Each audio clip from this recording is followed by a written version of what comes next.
My fourth grade teacher, Mrs. Codner, told my mother that she should encourage my art career because if I succeeded, I would be the first black artist in the history of the world. I appreciate her sentiment, but it shows the vast gap in knowledge and why black people are so mistreated. In the family, nobody went to college. So like the idea of me going to college was a legitimate goal, it's something first in the family. I had this constant reinforcement that way. I mean, I couldn't understand it, I didn't think about what it all meant. My future was being shaped even though I wasn't an active participant in that shaping.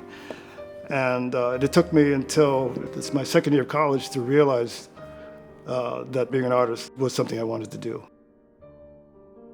My mother told me I had these conversations with her about segregation in South, because I told you I was raised in Charleston, and I would ask her questions about, why black people treated differently from white people, and so I got involved in these questions about the idea of difference. I mean, who gives value to difference, and how are those values put into place? Now, believe me, I didn't ask those questions that way. The way I asked it as a 4 or 5-year-old was, why is a bird and I'm not? The politics that I was interested in has to do with race politics, this relationship between colonizers and colonized, and what effect that relationship has on the colonized. We live our lives differently as minorities than we did in the 1800s. But the struggles are still the same. Dred Scott and Harriet Scott were born into slavery, and they were taken from a slave state to what we call a free state. If you brought a slave to that area, then they were given their freedom by that action. So when Dred Scott sued and Harriet sued for their freedom, the first trial courts said, no, you don't have the authority. Because Dred and Harriet were black, they could never be citizens, so they will never have the right to sue. In the work that I've done here, I decided to use a strategy that I use in other works, and that is to convert the documents into musical notations.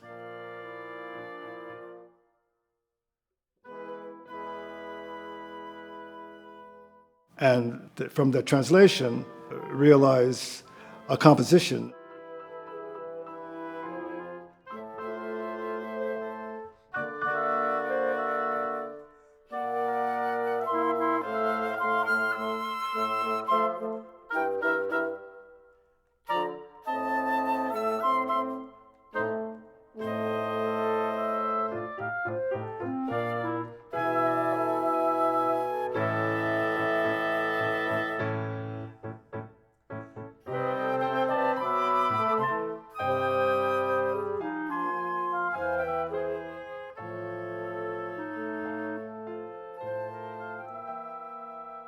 This is the decision that ultimately legalized racial discrimination and concretized the idea that black people were less than human. Its significance is that we've never actually escaped that ruling.